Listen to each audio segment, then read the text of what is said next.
Okay, let's get started. So today we'll be more serious about some theory behind the imputation.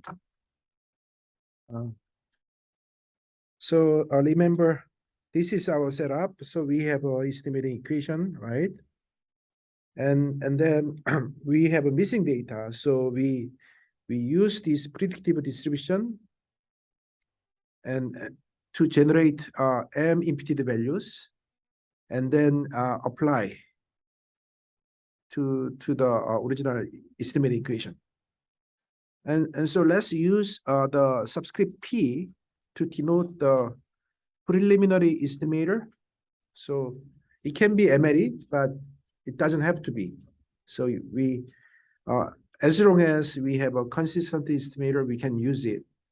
And then we are interested in statistical property of the solution to the imputation equation.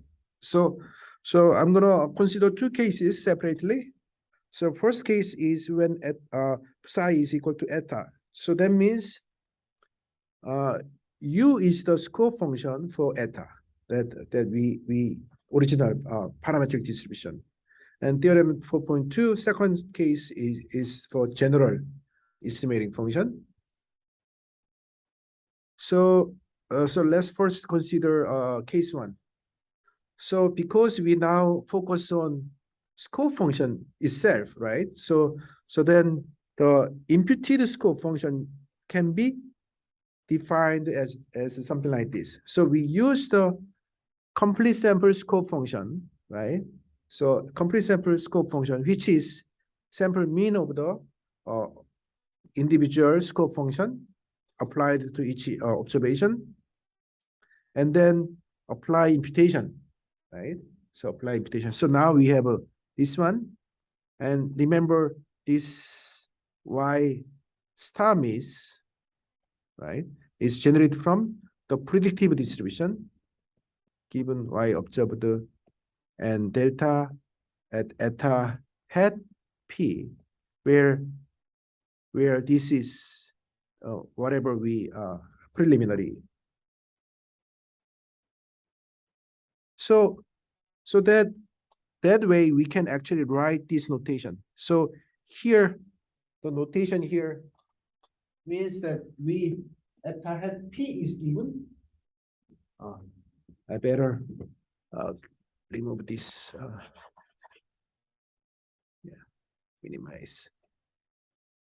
So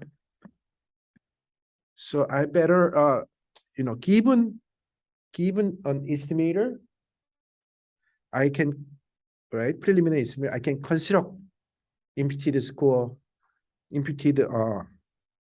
function, and then we will solve this, right? Solve this equation for eta.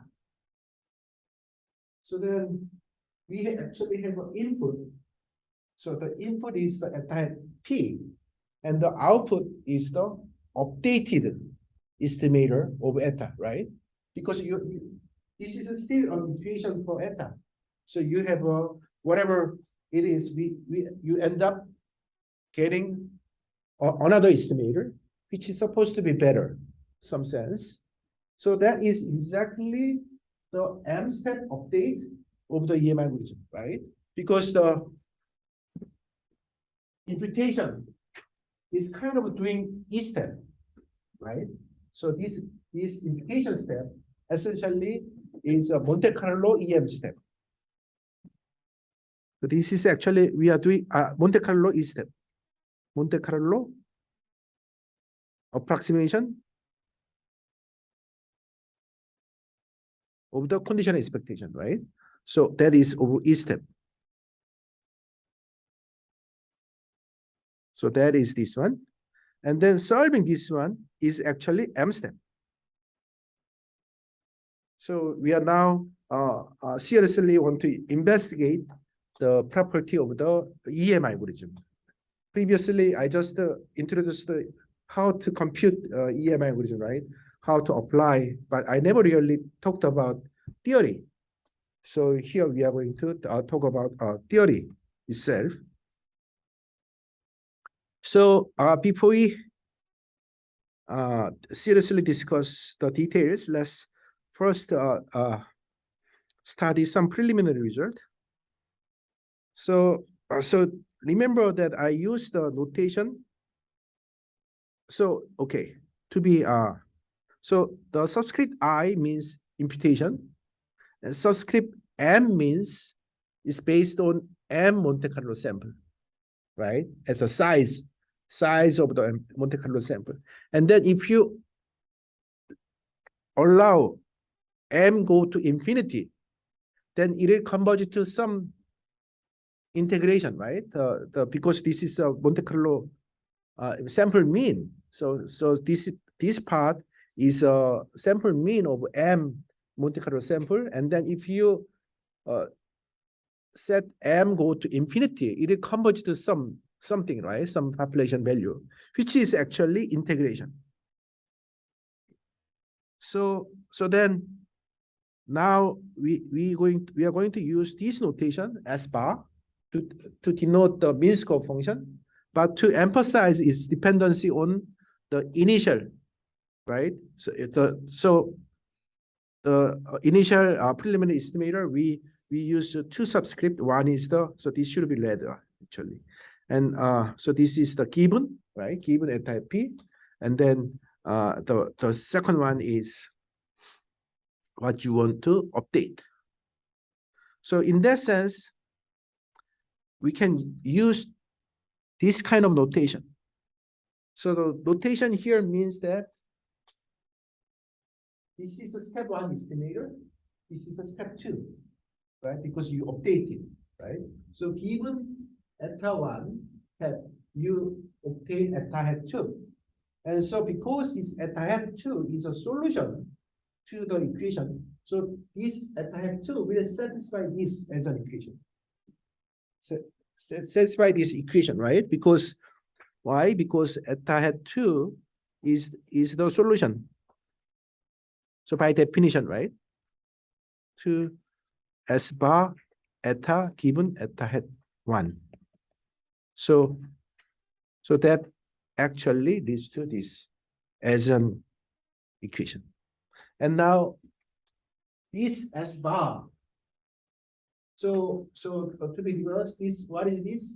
This one is this form, right? So you have a dependency on eta one here, and then eta two here. Okay. So so we have two random variables essentially, at type one and type two. So we have two random variables, and so we want to eventually we want to compute the influence function. So we want to linearize it. So to linearize it, we need to compute the what is the partial derivative. So we because we have a two component, right? Two argument, we have a two. We need to evaluate the two different partial derivative. So first one, with respect to eta two, it just applies the first component, right? So this one is essentially kind of okay. So what is this? This is the kind of information minus information function of eta 2, right? So this is the information function of the complete sample Fisher information minus, and then take the condition expectation. Okay. So this, so let me write it further. So it's like this: given y observed delta eta 1. And second one is a little bit more tricky because this guy is what? The first component passes, right?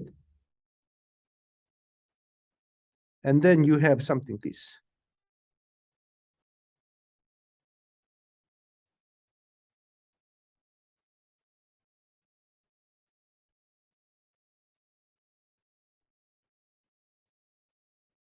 Okay. And then we utilize this property. So this guy is equal to this guy. So partial derivative of the density is a scope function of that density times the density. So the scope function is the log of the density. Huh? The scope function is the log of the density. Yeah, right. So scope. So okay. Yeah. Right. Yeah. So this is a kind of a notation, but this guy is actually the scope function of the conditional. So log of the conditional density. Obvious. And okay. Should let me write it. Actually I can make it bigger so that so Miss eta is a log f y miss given y obvious theta and eta. Okay. Oh, I have a space.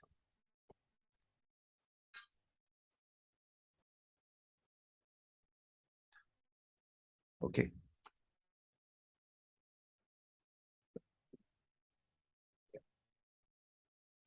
So then if you take the partial derivative of the log density, then you have a denominator and numerator is this guy.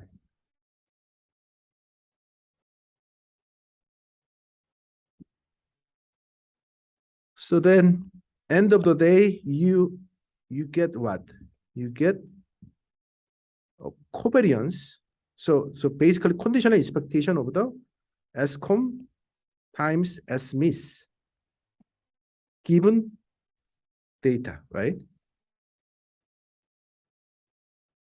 Of course, you have a prime. So that we'll use in deriving the theory. So, but for now, let's just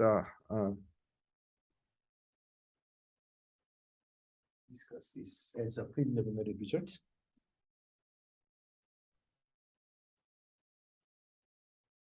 Okay. Now, let's move on. So here's a first result. So remember, so at the head, now the important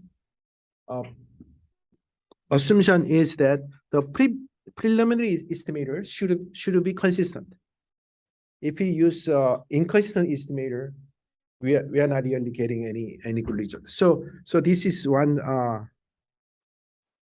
condition, important condition, and then so as long as you impute from a consistent, right, conditional distribution, evaluate at a consistent estimator, and then your imputed solution to the imputed, so solution to the imputed score equation satisfies, and you now have m, leave m go to infinity. So then this is actually solution to the mean score equation, right? Mean score equation evaluated at the particular parameter. So this is essentially the m step evaluated at the head p as your current estimate, right? So then the solution to this one satisfies this. And what is this J?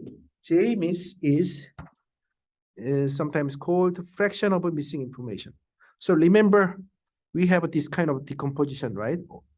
Information of com is information of the obvious plus information of miss. So basically, this is the ratio, some sense. ratio of the missing proportion to the original data in terms of the information. So then the eigenvalue supposed to be between 0 and 1. Okay. So then let's first discuss equation 2. So what does that mean exactly? So right, I is the expected future information. So yes, script I is all, yeah, script I is so this is not random variable. This is just a constant vector. I mean the matrix. Okay. So let's move on. So first remark is about the meaning of equation 2. So what does that mean? See, because this is a linear function of two estimators, essentially. One is the entire P, the other one is entire MLE. Right? It's just a linear function of two estimators. And actually you can write it this way. So then that means what? That means it's actually so this is kind of a weight. So you have two estimators, right? You have two estimators, one and the other. And this is the weight, right? I'm sorry? Observed right. So yeah, so that is actually, so here's one interpretation is, this is what you started. This is what your goal, right? So this is your current estimator.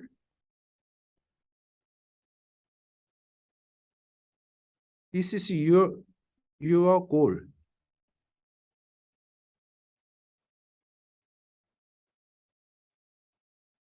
What do you mean by that? Well,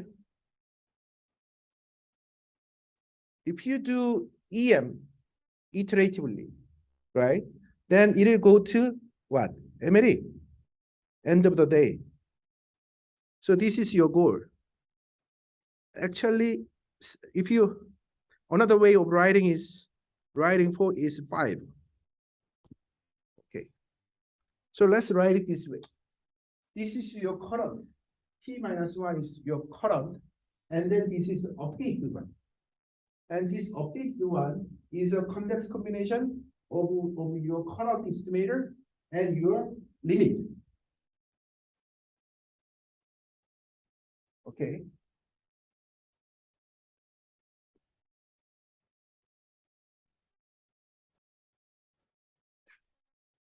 And so then how can I, so let's evaluate equation 5 further. So equation 5 can be written as this, right? This is just a sequence. So this is like an iterative way of describing the sequence, but this is closed form expression. So you can see it in the limit, right? If you keep intent, this goes to the limit, MLE.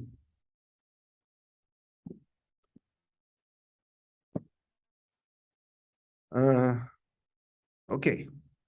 And another way, and also equation 5 implies 6, right? You can always T minus 1, I mean, or T plus 1, J Miss Emery plus J Miss eta T, and subtract, right? If you subtract this, then you get this.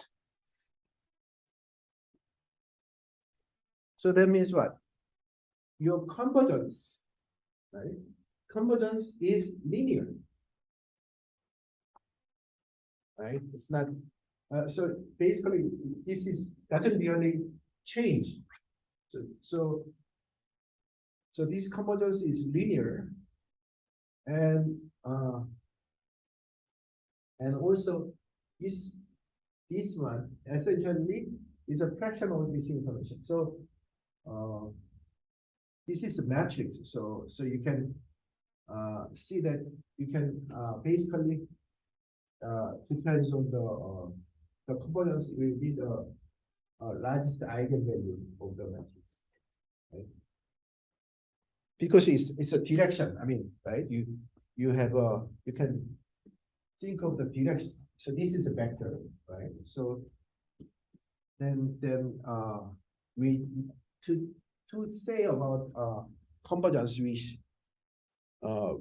can think of the worst case scenario, right? So the worst case will happen when you have this when you use the eigenvalue corresponding to the eigenvector corresponding to the largest eigenvalue. That will make the convergence slow, right? I mean, worse. Okay. Does it make sense or not? No. Well, see, if you this is suppose you have two vector. Okay, and suppose this is sequence. What I mean by that this vector converges. That means every combination of every combination of vector converges. So if you make it scalar, right? You apply a vector to make a scalar, and then this scalar is a sequence. So then for this vector to converge, we mean that the scalar function for any combination, right? For any combination for all A should converge. So then we need, that means we need to think about what is the largest eigenvalue. So that that's one remark. Okay.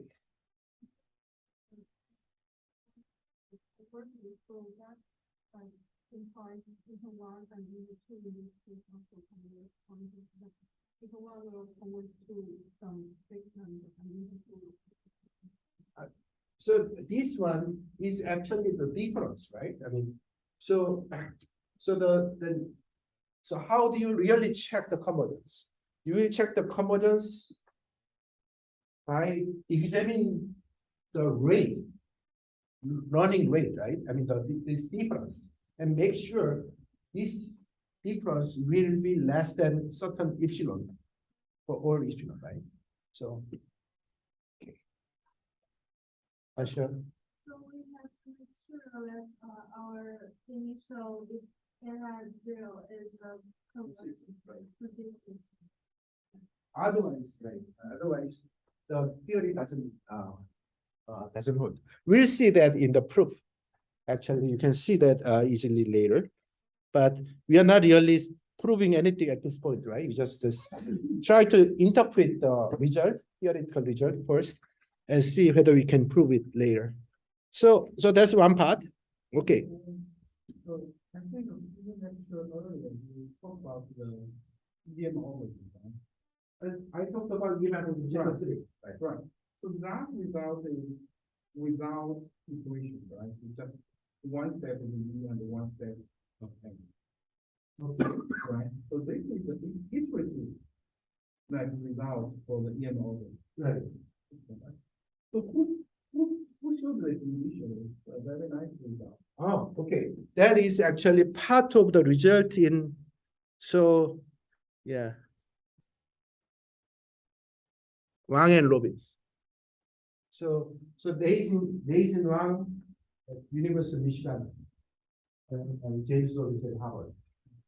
So actually, Daisy Wang was actually a assistant professor at Texas A&M at the time, and then she had a sabbatical leave to visit Harvard, and they worked together and write a good paper, and then Daisy Wang scouted to Michigan with this paper. So if you write very good papers, then you have your future will be very bright. Yeah, actually, it is very good paper. If you are interested, you can check.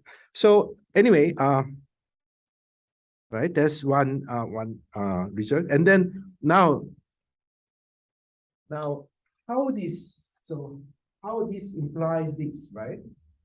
How can you see that this one implies this? Well, so here the idea is this guy. You have two estimator. MLE supposed to be best estimator, right? And this guy is a constant estimator of eta, constant estimator of eta. So this is kind of unbiased to zero. So that means this is optimal, right? This is optimal. So you are actually, this is kind of orthogonal. So that the variance of this and variance of this and no covariance. Okay. So that means you have actually additional variance, right? You have additional variance because you use inefficient estimator in the beginning. Okay, so this is right because this one is IOBS is variance of the MLE, right? So that means this one is the additional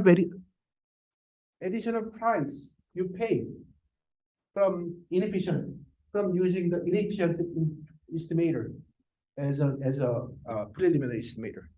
Okay. So that is the interpretation. So basically, it is based on this kind of identity.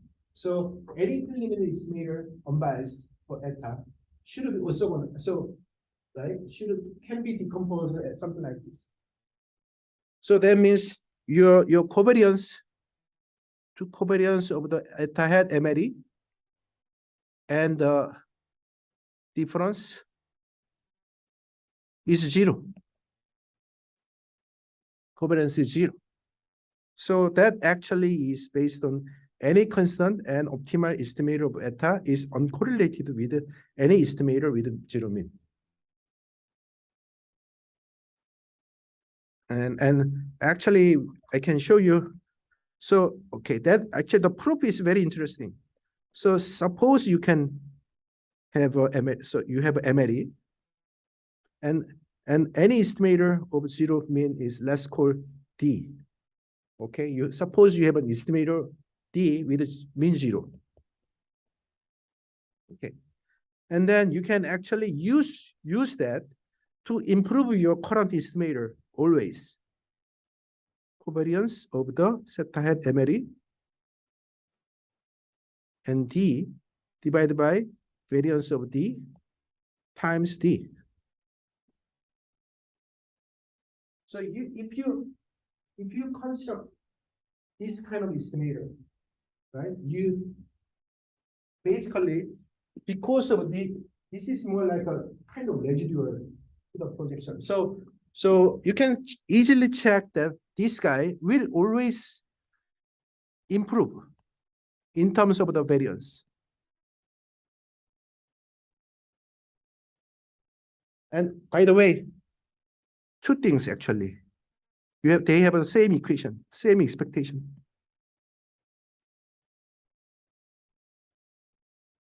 You have it. So two property. One property is this estimator has the same expectation as the MLE because your D will be zero expectation, right? Secondly, this guy will be better than MLE because you are doing some sort of because you can check that variance of the zeta hat star is a variance of zeta hat MLE minus something positive, right? You can check, easily check because variance of this, and covariance, and this covariance actually cancels, have some cancellation. So anyway, you can check that. So that means what? You can actually found out a better estimator than MLE. Then you get a Nobel Prize with this finding, right? But that's not true, right? And we know already that MLE is best, optimal. Then that means we have to have asymptotically this estimator should be equal to MLE. That means this estimator, I mean the covariance should be 0, right? So that is kind of a idea behind this. So anyway, that is one interesting result to utilize. So now we are now in a position to prove the lemma. Okay. So remember, so we wish to, sorry, we wish to solve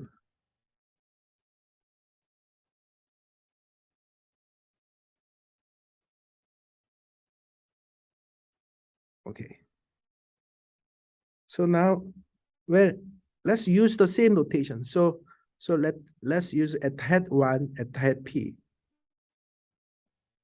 and eta hat 2 equal to the imputed, right? The improved one, which is whatever. What did I use? Sorry, this guy. So eta hat, just to make the make life easy. So then we are actually satisfying. So we satisfy this. 0 equal S, sorry, I should have a S bar. Okay. We are actually satisfying this. And now we are going to do the Taylor expansion. And so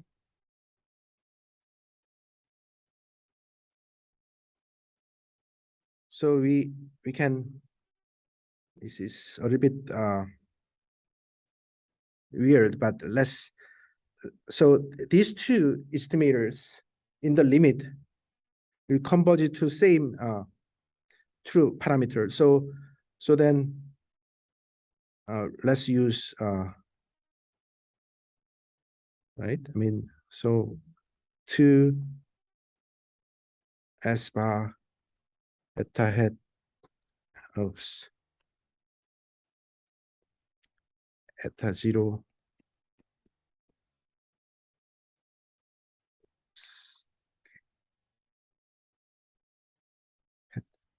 1 minus 2, okay, 2 minus eta 0 plus, okay, that is the,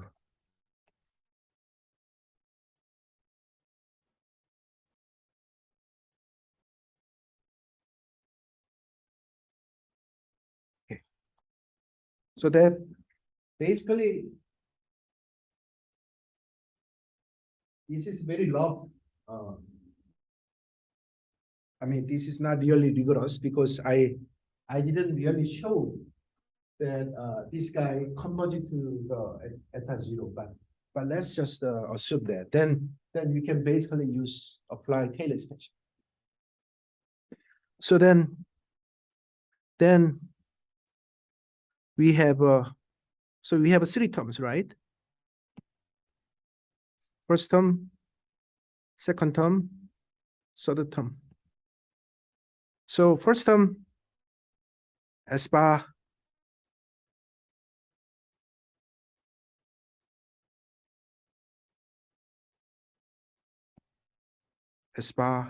eta 0 is as obvious eta 0. This guy is just as obvious eta by the mean square theorem. And then you can write it as I, script I OBS times eta hat MLE minus eta 0.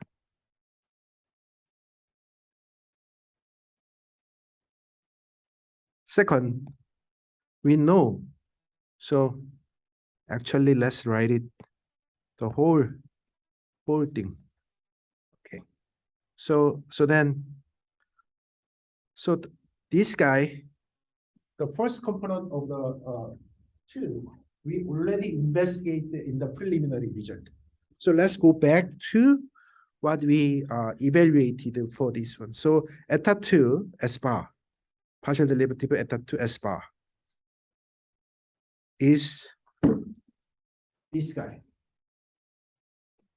So which at end of the day, you get something like this. So icon, essentially this will convert to icon. So minus icon. So you have a 2 equals minus icon eta hat 2. So let's use now original notation. And 3. 3 is here, this guy. So this guy, end of the day, you get something like SCOM minus SMIS. By the way, SCOM is actually S OBS plus SMIS, right? And S OBS is also going to SMIS. So this guy disappear and only you have this. So then basically you have an expected value of the SMIS square. So SMIS square is a minus IMIS. So yeah, this is too much, but sorry, but that's life. Okay. So that end of the day, you can simplify something like this. Okay. And then what?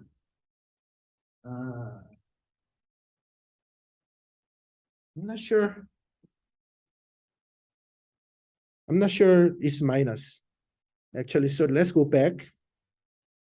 Yeah. So okay, SCOM, SMIS, and then this one SCOM only have SMIS relevant, and so SMIS square. So score basically variance of square. Variance of score function is, so there's no minus. So it should be just I miss. So this should be plus. Okay. Now what we know is 1 plus 2 plus 3 is 0. Right? And so we have a plus, minus, plus. So that means -2 can go the right side. And then we have a very nice, which is basically icon eta hat I infinity minus eta 0 equals I OBS eta hat MLE minus eta 0 plus I miss eta hat P minus eta 0. Okay. So that's actually complete, essentially proving the our result, because so that is actually almost, we are almost there, because first of all, this eta 0 cancels to each other because icon is I obvious and I miss. So basically so this constant term doesn't really apply. Just can be cancelled. And then what else? And then icon, you can just take the inverse, right? Both side. So then you remove this guy, and then icon inverse, icon inverse. which is essentially 1 minus j and j miss. So that actually proves your result. So that actually proves this one, 4.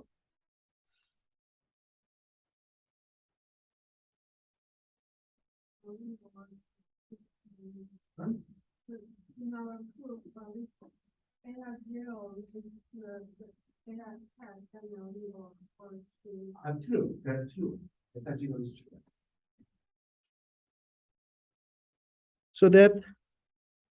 So yeah, okay.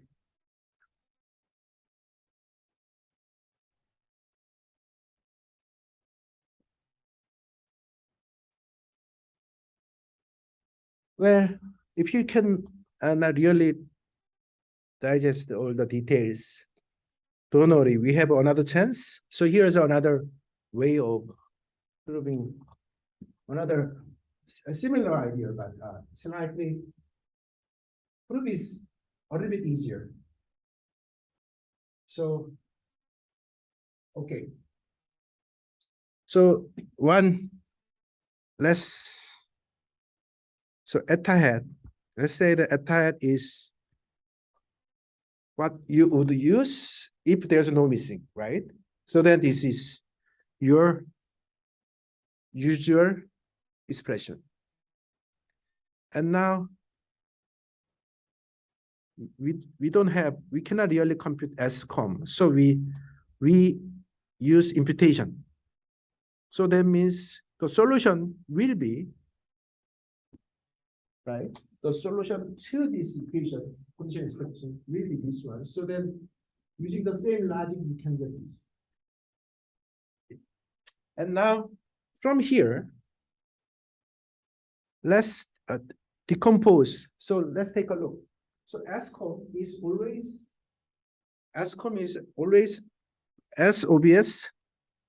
SOBS plus SMIS, right? And then SOBS conditional on this one, it's just a constant. There's nothing really to compute the expectation, right?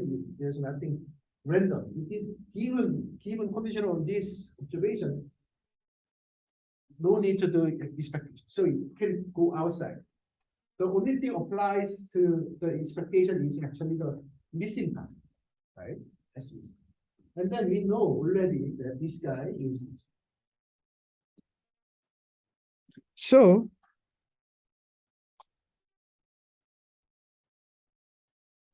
now this guy, what is this guy? Well, basically, you can do Taylor expansion. If you do Taylor expansion, then what? Then you basically compute Smith eta 0 given data and eta 0 plus partial derivative of the, right? So given which is actually I miss and eta hat eta 0. And this guy is 0 because the condition, the expectation of the scope function is 0, and S miss is the scope function corresponding to this conditional distribution. So then you get this. So combining these two, you get essentially, see, you have a com already, and then you have this guy, which is this guy, and this guy is from here, so that you get this. Okay.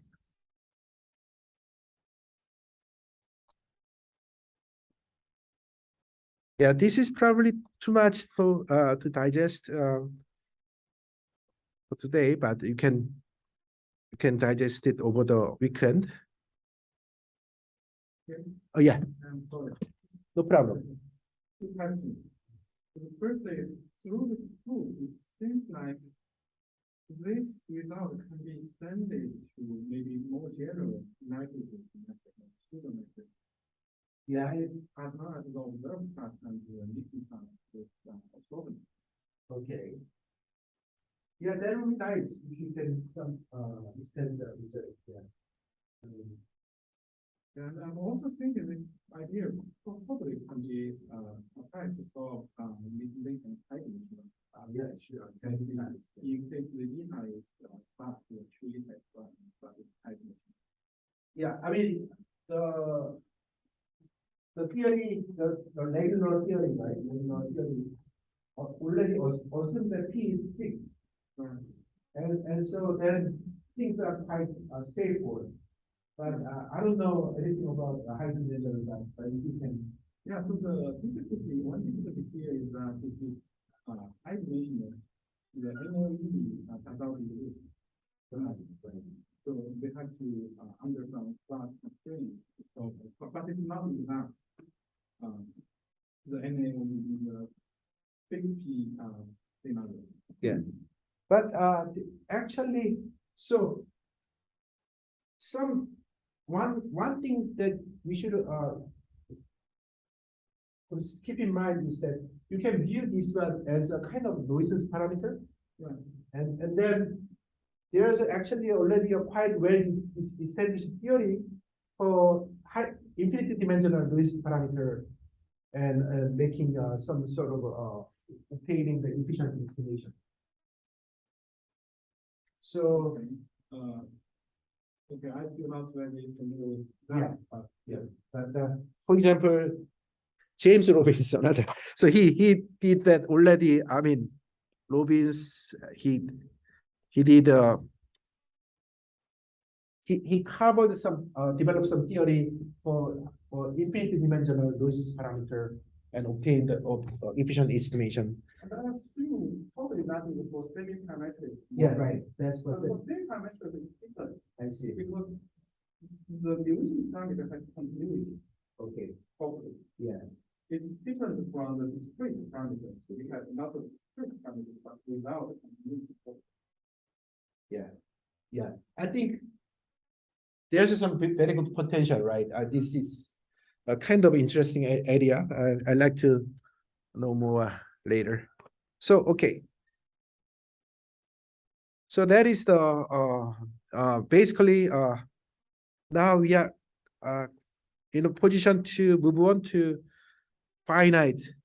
So far the theory has been developed under m equal to infinity. Now let's move on to finite. And then there's see if you have additional, right? I mean finite Monte Carlo, then there's an additional randomness, right? So that additional randomness will contribute somehow to the variance at least. So then how the theory can be developed. So basically here's the one result. So for what the plan is to develop a theory for m equal 1, and then for general m you have a so if you compare 11 with 9, the only difference is that the third term. And so this actually the first two term is actually m is to infinity. The result, so that actually is already we discussed in lemma 4.2. So lemma 4.2 obtains the result for m equal infinity case. And so that means we have an additional term which basically introduces the randomness, right? And which turns out to be can be written as something like this. So what is this? Basically, you have a here we are talking about single imputation, single one sample, right? You have a one Monte Carlo sample, and then you have a randomness, right? So randomness, but you can still apply to the score function, right? You can plug in the score function, and then what is the expectation if you repeat it, right? The average will be this guy. So then the difference is actually, randomness due to imputation mechanism. So here's the comment. So comparing 9 with 2 is just this part. Then we have an additional term, this guy, due to the imputation mechanism. Okay. So now let's discuss it further. Okay, here's actually proof.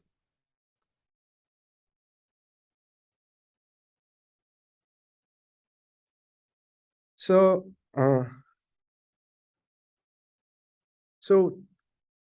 now how can you express the Monte Carlo expectation based on the Monte Carlo sample, right? So let's use notation, this notation, star is expectation star. So that means you are computing the conditional expectation, but we want to emphasize that it has a randomness based on Monte Carlo sample. So we use E superscript star, just the notation. Okay. So this is based on 1. And then now the solution to this equation, right? So the solution to this equation will be called eta hat I star. Okay. And then similarly to 8, what is 8? Let's go back here, right? So remember in 8, what we did is to express the solution to the imputation equation, right? Solution to the in terms of the slope function. So that's what we did. So basically the solution should be a linear function of the imputed slope equation applied to the true parameter.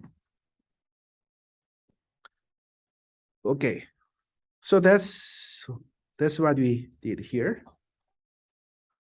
And then do the same thing. And then let's decompose SCOM into 2 parts. SCOM is S obvious and S miss. So we do the same thing here. So we should have expectation.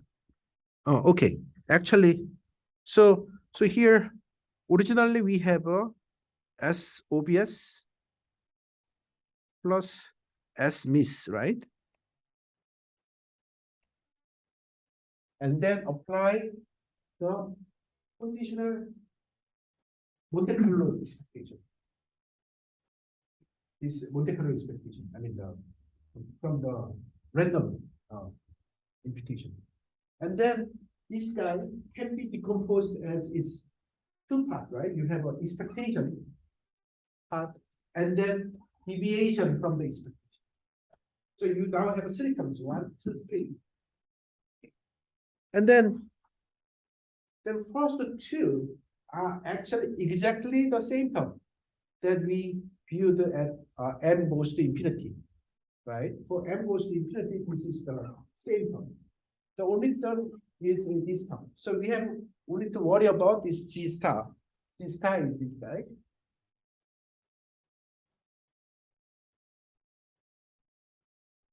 Okay.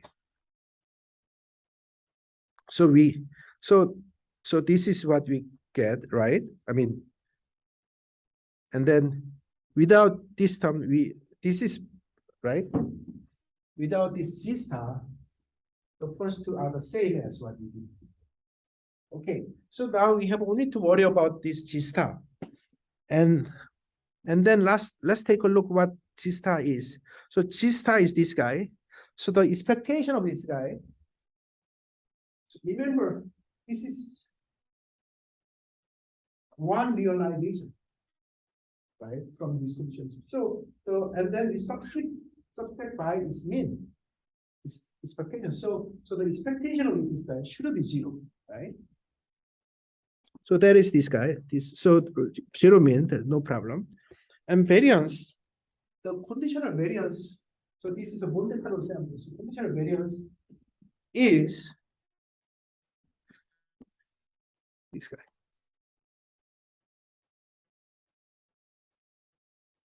Okay. So then you can see that this is actually, so then what kind of a variance we are talking about here? Well, it's a conditional variance. So conditional variance with respect to the imputation model, right? So that this will convert it to I miss. So you have three terms, and then this guy will convert it to I miss. Yeah, well, so combining all this, now we are in a position to solve the original theorem proved by Wang and Robbins in Biometrica. Yeah.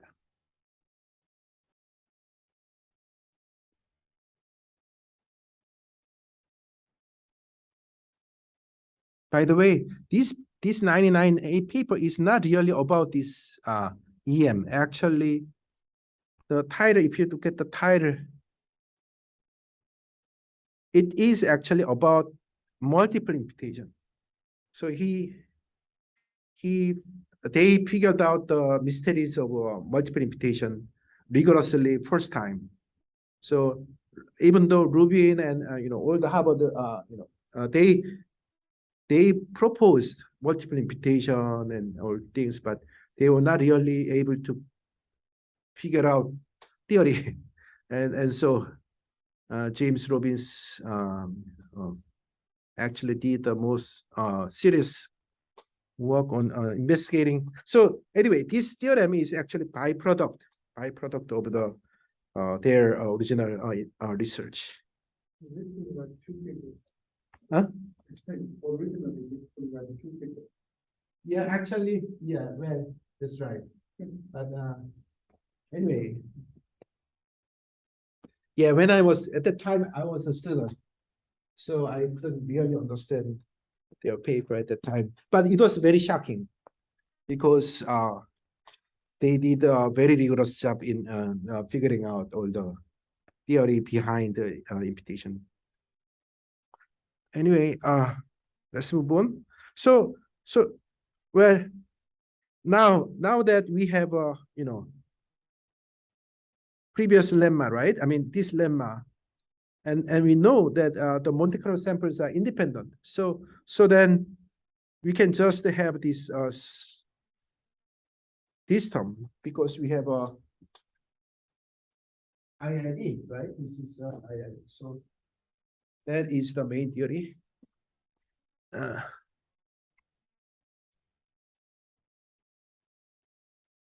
Okay, and now let's investigate what this 11 means. So 11 means we have so this actually, remember, this guy and this guy is independent,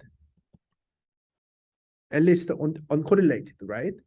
Because we know, as I said before, MLE is most efficient, and so should be uncorrelated with this guy, right? And this guy is actually conditional on Y observed. So this is also independent because it's right.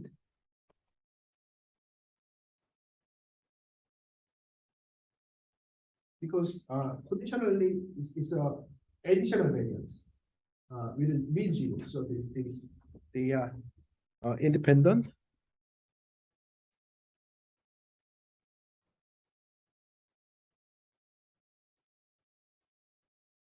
Okay.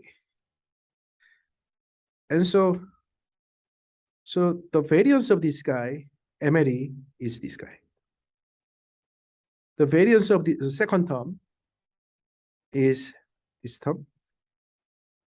And the variance of the third term is 1 over m, right? Because you have a m average, m independent average, and then I com both side, I com And then the variance of Z itself is I miss.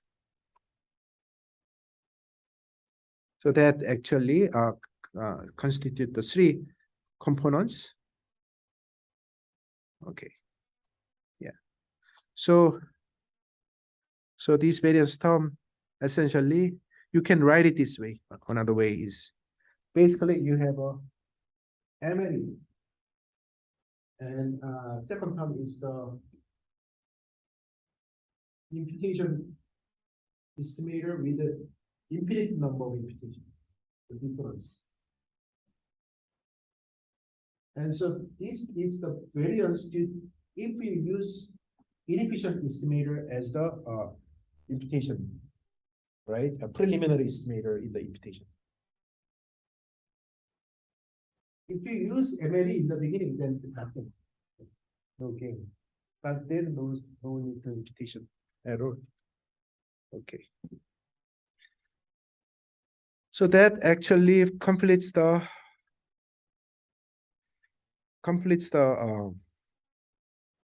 theory. I think we have too much. Any questions? Oh yeah. Well, if n cannot converge to infinity, Right. so we cannot get the convergence, right? The linear convergence without. Well, actually, if we have a finite n, we just have increased the variance, but we still have the common. I mean, so we still have this limit, We still have the convergence. right? Because, yeah, that is actually an interesting point. So why? Because even if you have an imputation, right? You have imputation here. Actually, you have a likelihood part already as obvious. So which basically is already self-efficient, right? And this is actually noise. You are actually interfering. So you don't actually, if you completely ignore, right? Completely ignore and just solve this, and you are done. But by doing imputation, you are actually distracting the convergence because you use inefficient estimator for imputation. But I mean, can we still have like the t plus one, or the convergence at the t plus one step is smaller than some constant times the convergence at the t step, like you showed earlier in your slide. But okay, it's a separate issue. So here we don't really do iteration. We are not really talking about EM algorithm here. This is a given preliminary estimator. But you're right. If you update this, right? If you update this, then we have a essentially EM Monte Carlo EM, and then we have some theory. We can develop theory, but so here the theory here is just for fixed at t.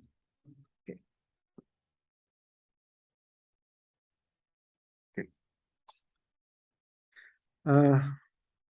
Okay, so that's the main part, and let me just I don't know whether you guys have energy to understand the remaining part, but let me, yeah, I don't know. Oh yeah, sure. We do have many equation notations here. So for means convergence or approximation. Sorry? For this separation part, we have ways to find the Right. we have many different equations. Yeah, right. So Yeah. these convergence or approximation and then other terms. Yeah, that's a good question. So question is, what do you mean by this, right? I mean, all this approximation. So I didn't really make it rigorously, but this is essentially up to small order in probability. So this is Okay. I guess there is a small OP. Yeah, right. But I'm just wondering the order. Yeah, right. So, Or it's well, actually, to be rigorous, this is, I mean, eta hat is already bounded, right? I mean, this, so eta hat minus eta hat 0 will be big OP 1/2n. So that means whatever here should be little OP 1/2n. Yeah, but I didn't, otherwise it's already too much, so I didn't really want to cover this. But that's the main. I think that's another thing I like to mention. Okay, actually, so if the eta hat p doesn't really converge to eta 0, so if your preliminary estimator is wrong, then the Taylor expansion, you can still do the Taylor expansion, but the limit is different, right? You have so suppose this one will converge something, eta 1, right? Not eta. So then you have something like this, right? So you can still apply Taylor expansion, but then this guy is not 0, right? This guy is not 0. I mean, here this is 0 because you have a scope function and the probability, this conditional distribution that evaluates the conditional expectation. So you have the same, if you have the same parameter, and this, so okay, let me to be more specific, you have a scope function and you have a density for the integration, right?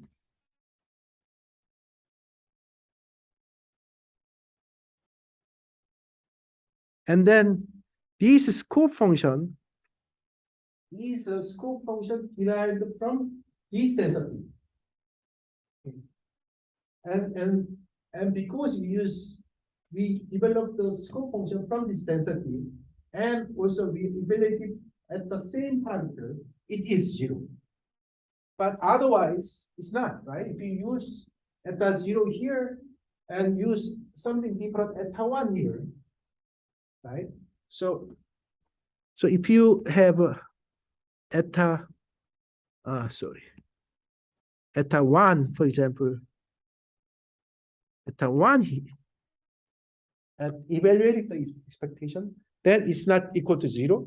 That means you don't have this, right? You have some constant plus, so then you don't have this vision. So basically, it doesn't really do the convergence, because your imputation actually, if you use wrong value here, right? If you use wrong value here, then this part will mess up. So that's another thing. I think we can stop today here, and this is already quite a lot. So we'll continue discussing the other part in the next week, next class, because we need some part 2.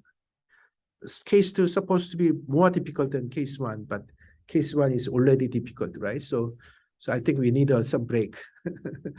Okay, I think that's all for today. Any questions?